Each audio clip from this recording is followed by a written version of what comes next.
আজকাল কেন জানি প্রিয় জিনিসগুলো অপ্রিয় হয়ে যাইতাছে আর অপ্রিয় জিনিসগুলো প্রিয় হয়ে যাইতাছে।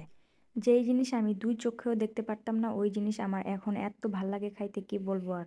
নতুন সেই প্রিয় জিনিসটা রান্না করার জন্য ১ম এই আমি আমার প্রিয় লাল টমেটো কেটে নিছি, তারপর মরিচ। আর আমার সেই নতুন প্রিয় জিনিসটা হইছে এইটা। এই মাছের নাম তো অনেকেই জানেন, অনেকে মইলা মাছ বলে, কেউ মলা মাছ বলে। আজকে আমি এটা হাতে মাখায়া রান্না করব। অল্প একটু মাছ নিছি আলু কুচি আর টমেটো কুচি, দিলাম কাঁচামরিচ আর একটু বেশি করে পেঁয়াজ কুচি। এরপরে যা যা লাগে সব মশলাগুলো একে একে দিলাম। এই মাছগুলা টমেটো আলু কুচি করে এরকমভাবে রান্না করলেই বেশি ভাল লাগে খাইতে। যদিও আমি ছোট মাছ বেশি একটা খাই না কাটার কারণে। ভাই আমি এমন একটা পাবলিক, ছোট মাছের কাটাও আমি বাইসা খাই, মনে হয় আমার গলায় আটকায়। আর সবচেয়ে বেশি ঝামেলার লাগে এই মাছগুলা কাটতে, তাই আরও ইচ্ছা করে না খাইতে।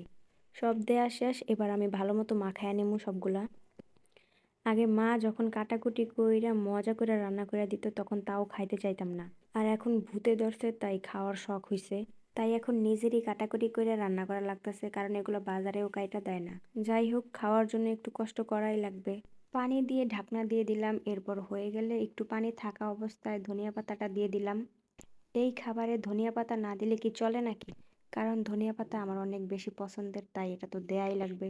হয়ে গেল আমার মাছ রান্না। ভিডিওটা এ পর্যন্তই। সবাই ভালো থাকবেন, সুস্থ থাকবেন। আল্লাহ হাফেজ।